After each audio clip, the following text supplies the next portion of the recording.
The following is a special presentation of Tony Curry Radio. From hot dogs to cool kitties, this is Darkside of the Pooch. Welcome back to another Dark Side of the Pooch. He is my Poochinator, man. He's the man right there, the man, the myth, the legend, like love, can't live without him. That is Dr. Ab Stewart, Rossbridge Animal Hospital, 208-0301. I got a phone call, by the way, from your office today.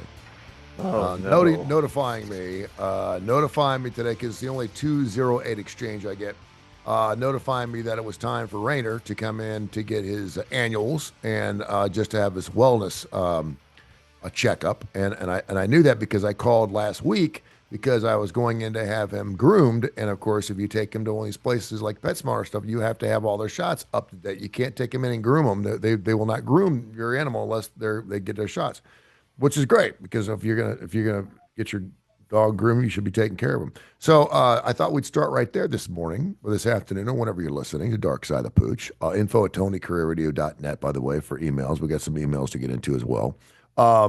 What goes into a wellness check for an animal? Is it much like a human being? You just do the blood test. You do what are you checking for in an animal to see if he's okay? Well, we, kind of the same thing that people have done. It's the obligatory physical exam, which is probably the most important part of the whole thing, to be honest with you, because we may see or feel or hear something that is abnormal that there are no symptoms for, and that the owner may not have noticed. Okay. So dental disease, cataracts, an ear infection, a heart murmur, enlarged lymph nodes, growths, little bumps, things like that, bruising, just all kinds of stuff. The physical exam is super important.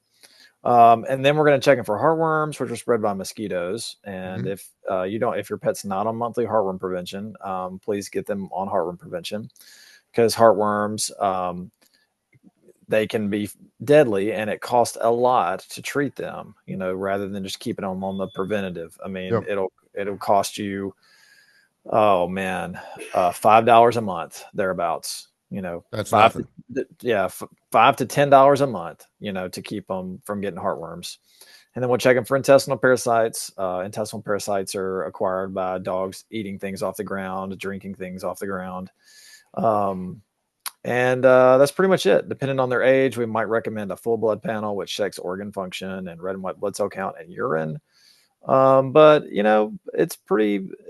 I love wellness visits. They're usually happy visits. The people like they come in, they want to be there. Mm-hmm. I mean, it's want as much as someone can want to be at the vet. Sure. But it's it's a happy visit, and it's more it's looking at the pet and then getting to know the client a little bit. How was your weekend and how are your kids and what's going on today?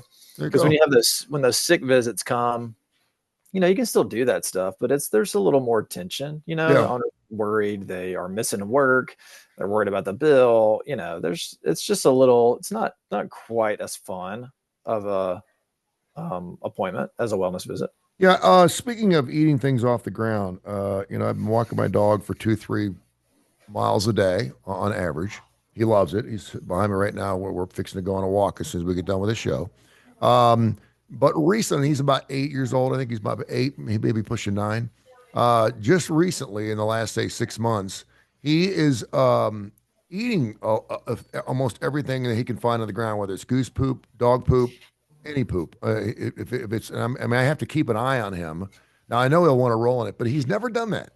Is there a reason? Is that just his time? Is he just getting older where that just seems to be something he wants to do? Because he's never eaten. I've walked him his entire life. He's never eaten poop. He's never just eaten things. Normally, if it doesn't taste good or smell good, he usually doesn't want to go there.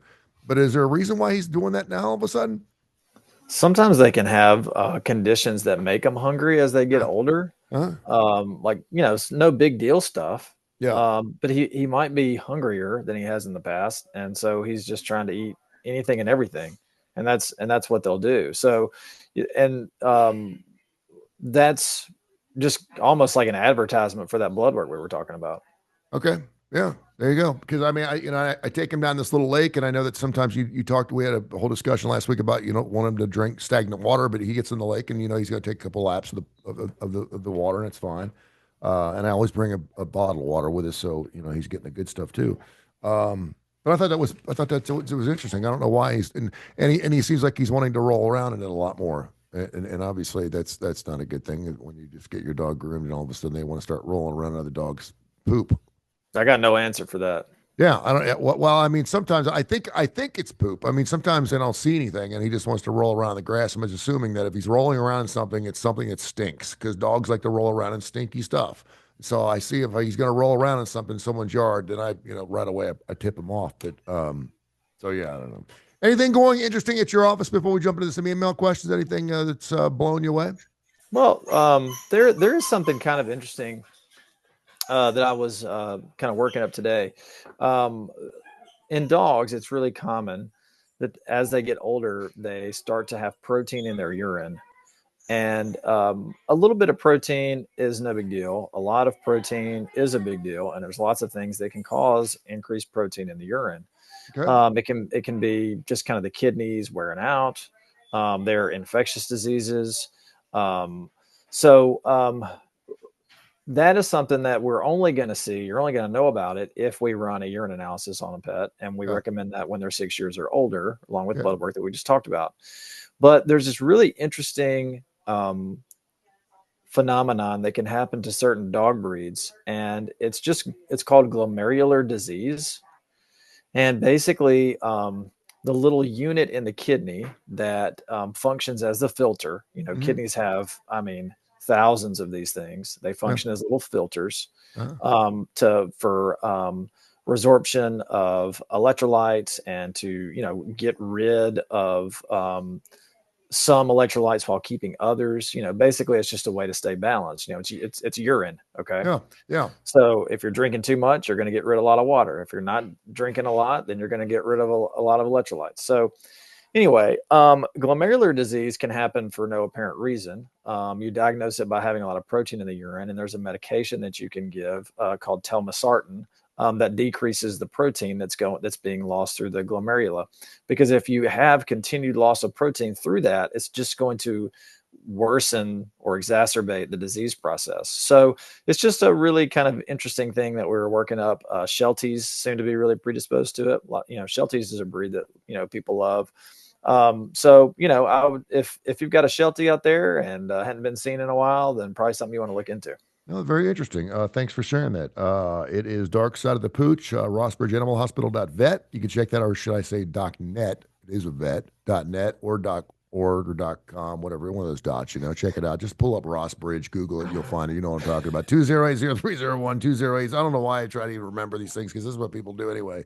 I was at a PetSmart yesterday and I needed some chinchilla food. No, it was Saturday. I needed some chinchilla food. I got two chinchillas. Mom is already pregnant, so your chinchilla's on the way. By the way, she's coming sometime in early May. I'm feeling three in there, so I may have to bring her in for an ultrasound. Can I bring her in for an ultrasound?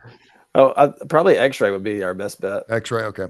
Yeah. Anyway, so and I come in there and sure shooting there is the Humane Society. I hadn't seen them in there like in years. I didn't even know they did that anymore. But the Humane Society brought a couple animals into PetSmart for adoption. And of course, I'm block eyes with this Chow Chow. Her name was Huntington, and she was a puppy. She was about 2 months old, and of course, she's shaking. And it reminds me of those commercials, where they do the slow mo thing at 4 o'clock in the morning and makes you want to spend the $19 and get the free pet blanket and plush toy or whatever it is to help. Yeah. Sarah McLaughlin. And she's like, "You want to? Yeah, you want to get her out?" And I said, "Sure." What the heck?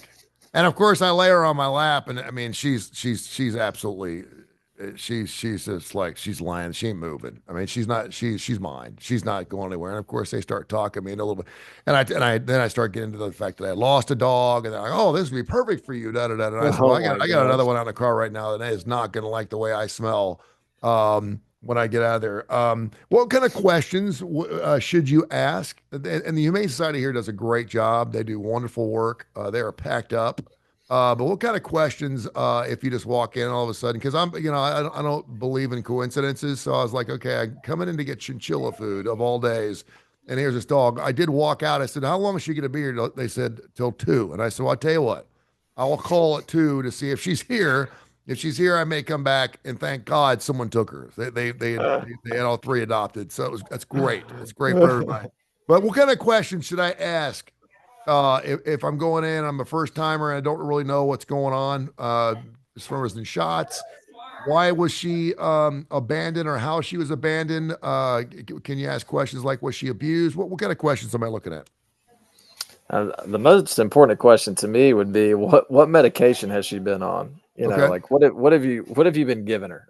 Because sometimes they have illnesses that are a one off, okay, but sometimes they have illnesses that you're gonna have to battle their whole life. So that would be my first question For is example, what would that illness be? skin conditions, ear Okay. conditions. Those can be very chronic and lifelong. Yeah. If you have other pets at home, you might want to ask them if they've had respiratory illnesses because that can be contagious, and your dog at home could catch that. So I just kind of want to know what they've been treated for. It is nice to know. Well, first of all, they're going to come vaccinated to some degree. They Sure. just will.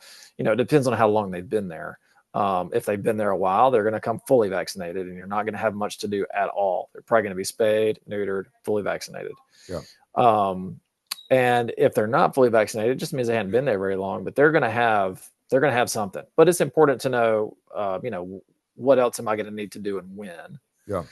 And as far as what they were surrendered for, a lot of times they won't know. So asking them, hey, what happened? Sometimes these dogs get picked up off the side of the street, or somebody just Mhm. drops them off, and Yeah. I don't, as long as they're not aggressive, I think their humane society's looking for that. But I would, try to see if the dog has any signs of aggression or not. And I mean, really, that's pretty much it. There you go. Info at TonyCurryRadio.net, info at TonyCurryRadio.net. This is Dark Side of the Pooch. You can find it with 18 different shows. We're adding a 19th show, I think, starts in a couple weeks, and then we're done. I'm not doing any more shows. I'm done. I'm not doing any more. I'm not 20's enough. That's going to be appliance. We're good. But we love our email questions. And I knew this was coming, and I hope you've done some homework on this. But Odds are I have not. Brad in Birmingham wants you to explain the bird flu thing. Talk about, I'm not specifically the bird flu thing, but does it affect our dogs? Is it, I know for a while the COVID thing was very confusing because cats can get COVID, but it's not the same type of COVID. And then we said, can you get COVID by, it actually rubbing off one animal on another? We found out you actually could. And I know these, and it's a fluid situation, right? It's constantly changing. That's why everyone doesn't trust the CDC. They didn't know because we had never seen anything like that before. They're learning too, just like we are. One day it's okay to stand within 6 feet. The next day it's not. We want definitive stuff, and then when we're told definitive stuff, then we don't like that because we don't like to be told what to do. We're a pain in the ass, is what we are. Um, but what are you hearing about that bird flu? Is it something that dogs and cats can get? Is it something that's transferable between cats and dogs? What's the latest on that, or do you have any information on that? Well, probably the most important information I can give you is no, it's not something that's contagious from the birds to dogs and cats. Um, Dogs do get the flu. Okay. Cats really don't get the flu, but dogs do. And we have But it's had a we have had one nasty flu season. Does that coincide with animals at all, or no? No, we really haven't seen many flu cases. We a few years ago there was a really huge outbreak Yeah. of flu, but as of right now, we haven't seen a lot of flu cases in dogs. But when you do have a flu outbreak, it's really widespread, Mhm. and dogs that are not vaccinated do get pretty sick. Dogs that are vaccinated either don't get sick or they get a mild case of it. But the bird flu, or the flu that's affecting, all the egg layers, that's not going to be something that's transmitted, to dogs and cats. Is that what you And call them? really, The egg layers? the egg That layers, sounds like something one vet would sit on there. How the egg layers down? Ah, yeah, yeah, the egg layers, you can bird the egg layers. or the broilers, The bro, the broilers and the egg. I like don't know why I sounded damn like egg Trump just layers. then. The broilers and the egg layers. Egg layers, man. Okay, so anyway, but yeah, so that's pretty much all I know about it because I'm not a veterinarian that deals with birds, Yeah. big commercial properties, and I'm glad I'm not because that's probably a nightmare for them right now. But the reason that you have to kill them all off is because it is so contagious and it'll just continue to spread. So it's kind of like, kind of like the zombie apocalypse. You just got to kill them. Yeah, and you're going to overkill them too. If we weren't eating their eggs or eating the chickens, would they get healthier on their own when they have the bird flu, or do they just die from it? No, they're not very hardy. They die. Okay. Yeah, someone told me, well, I actually saw it on the news. Until the bird flu of this year, of 2025, 2024, we had more chickens in this country than we had humans. Makes We have sense. 380 humans. We have about 400 million chickens, which I did not know. And right now, we've lost 60 million chickens, which is like a lot of chickens. That's, Yeah. and I'm wondering why, everyone keeps talking about the egg prices going up at Waffle House. I'm wondering why, maybe it has, but chicken prices. I mean, I went to Zaxby's yesterday and I still dropped my $83 for 3 meals, but I was, isn't that about right? 83 bucks for 3 meals at Zaxby's. And I was like, I just plug my ears like yeah, anytime yeah. to come Oh, around. I and don't it's even pay crazy. attention. It's insane. But I was kind of waiting to hear, because if they're killing off all these chickens, and I got a couple people, neighbors that get chickens, and we had chickens for a while. And eggs are like we were giving eggs away like Easter eggs. I mean, we had more eggs we knew what to do with. We were giving every neighbor a dozen every week, and all of a sudden, they're going for $8 a dozen. It's like, well, hold on a sec here. These little bad boys are worth some money. These Yeah. kids, the kids that do lemonade stands, we should do an egg stand. Yeah. Right? Do some eggs, a dozen eggs for, special whatever. Yeah, maybe $6 instead of 8, Yeah. save some money. But it's a different, and I'm talking like way out of school here. And when I try not to eat out a bunch because it is expensive and it's usually like not as healthy as I want to eat. Sometimes it is. Um, but when I go to the store, it's almost like I'm just such a person that buys what he needs most of the time. Hmm. If I need it, I buy it. If I don't need it, I don't buy it. I hear you. And it's almost like, okay, if something costs X amount of dollars, I need it. I'm going to buy it. Yeah, So detergent, stuff like that. I don't eat yeah, eggs. I don't eat eggs. I mean, the other day, my daughter's like, will you make some brownies? I said, sure. And she goes, oh, we can't. We have no eggs. I said, you don't need eggs for brownies. She goes, yeah, you do. And I said, you do? She said, yeah, you need an egg. I said, it's been that long since I made brownies. I said, oh, yeah, you need an egg for that. She goes, yeah, you need eggs for bacon. I was like, oh, but I saw some dude that was, he owns a cake store in Silverton, Minnesota or something. I don't know where. And he buys 5 gallon vats of eggs. It's already broken eggs. yeah, And it was $37 for 5 gallons. And now he's spending $193 for 5 gallons of eggs. I mean, it's the point where he's not making any money at all, but he's got to sell these damn cakes. He's like, I'm selling these cakes for $30. And it's like, and I never realized, how many eggs you need. yeah. And it's I feel bad for people because I'm starting to feel it myself. Like all the inflation that's been going on for the past 3 or 4 years. I mean, it's catching up. I mean, it really is. It, It's it, hard to it's hard to stay ahead. And you look at the bottom line at the end of the month, and you think, man, I'm really not putting much away. Like, where is it going? And no, yeah, well, I've got 3 kids, and it's like, oh, it's going for clothes, it's going for food, it's going for school stuff. And oh man, I tell you, I'm feeling the crunch just like everybody else. I am too, and I think a lot of people think because you're a business owner, I'm a business owner. Oh, you own your own business, blah blah. They think you're rolling in it. I'm like, no, it's doubly hard because we have to pay taxes on all that stuff. We're not poo pooing on it. Don't get me wrong. I think we're both very very blessed in what we do.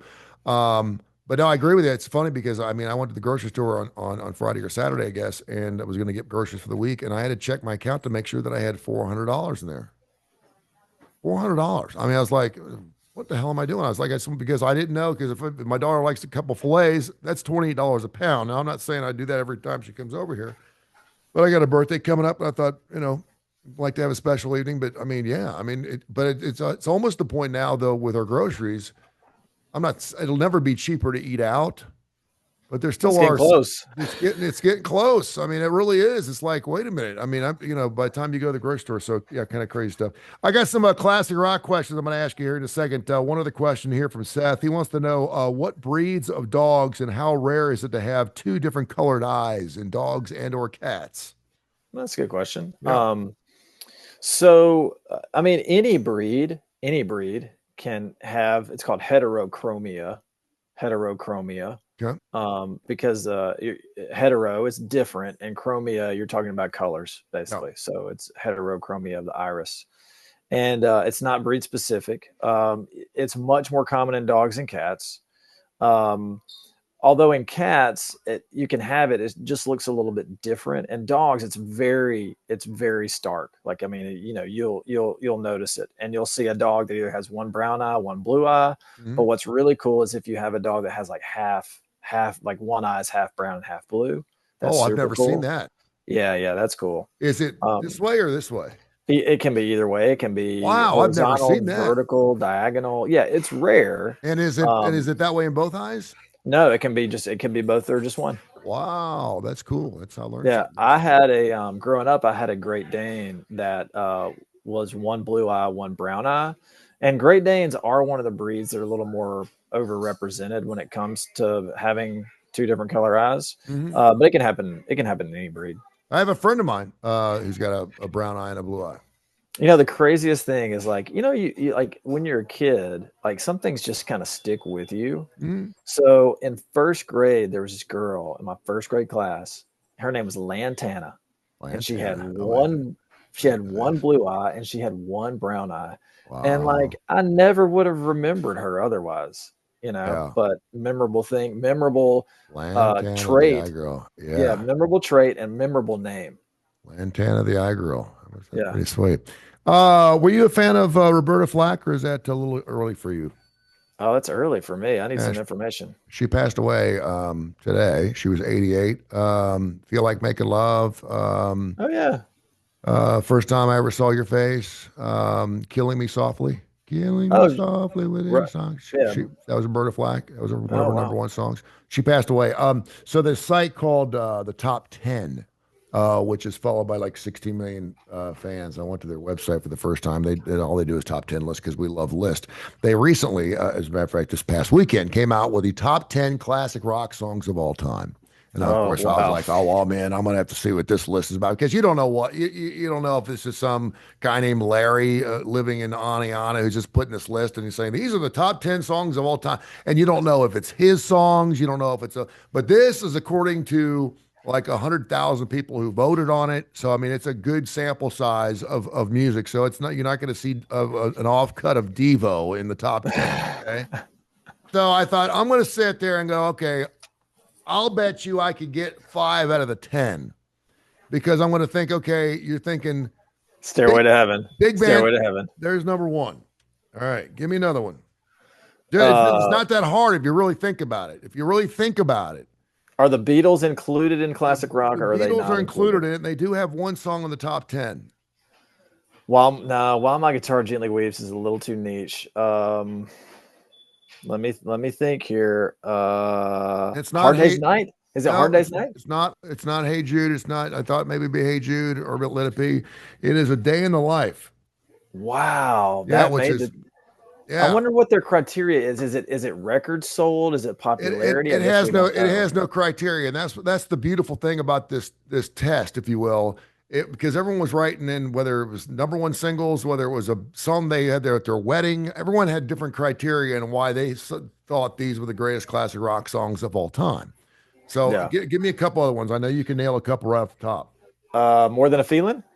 Boston. More Than a Feeling is actually was like number 13 on this list. And I Oh, I heard that song at Walgreens yesterday. I am so glad you said that because when that song came out, like I was 10 or 11 years old, that thing was unbelievable. That was like Nirvana smells like teen spirit. When it first came out, you're like, what is that? I mean, because it mm. sounded so different. It was so well polished and so well produced, but More Than a Feeling is not on the list. Give me another one. All right.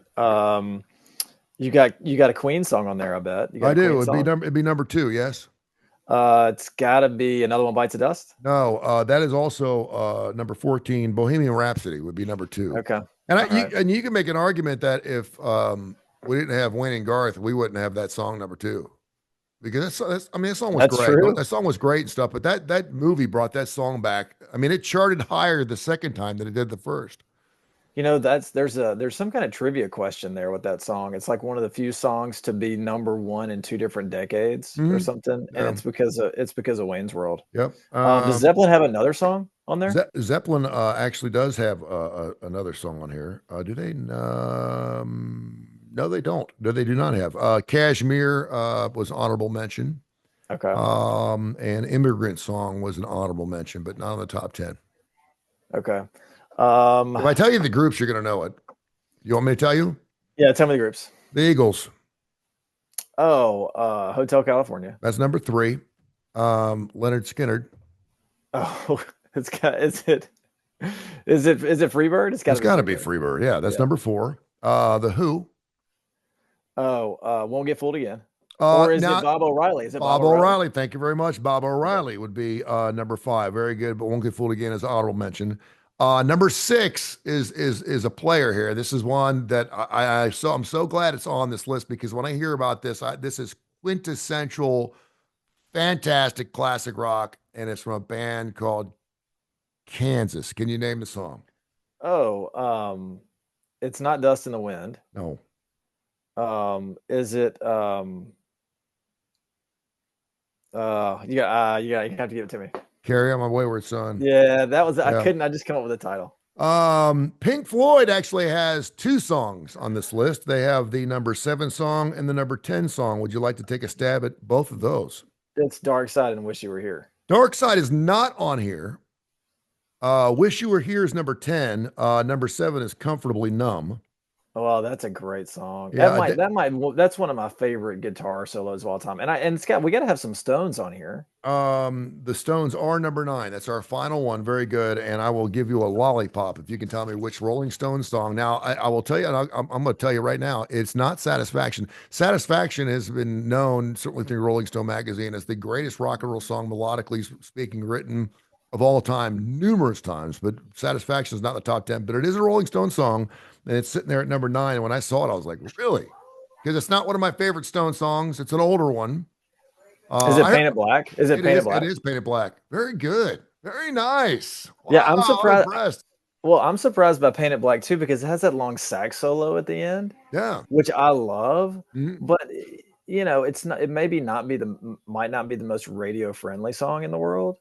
But I love that sax. That outro is so good. I heard Waiting on a Friend yesterday, and I thought I hadn't heard that song in so long. I was like, it's a great song. Such a great song, man. And I will go to my grave saying, if you don't like the Rolling Stones, you just don't know the deep cuts. Because man, I'm telling you, like, okay, throw out their top 5 selling singles, and there's 50 more great songs. No, great songs. I remember the first time I played Monkey Man. I was like, Monkey, it's incredible. It's incredible. It's great. Yeah, their stuff is fantastic. It was funky. It was weird. And then you get into like what was Miss You? Some girls album. Yeah. What was the one song? Then they did the Emotional Rescue thing. The Emotional Rescue thing was really weird for me. I love that song. I see that song is just really bizarre. I mean, I get why it's a hit, and it was just kind of, it was out there, man. It was a risk taker. It wasn't a Mr. Roboto, but it was close for me. So I was that falsetto, Jagger doing that falsetto is. That was a weird cut, man. If you go back and everything from, because I think a lot of people think of Start Me Up, Tattoo You, that was like their last great classic rock album, but they really, Harlem Shake, it's a great stuff afterwards. Even some stuff from Steel Wheels, Rock and Our Place, it's some good stuff. Yeah. Very good, my man. Tell people how they can find you, sir. Call us at 208-0301. You can find us on Facebook, and we are also rossbridgevet.com. You rock. Thank you, brother. We'll talk next week. See you, buddy.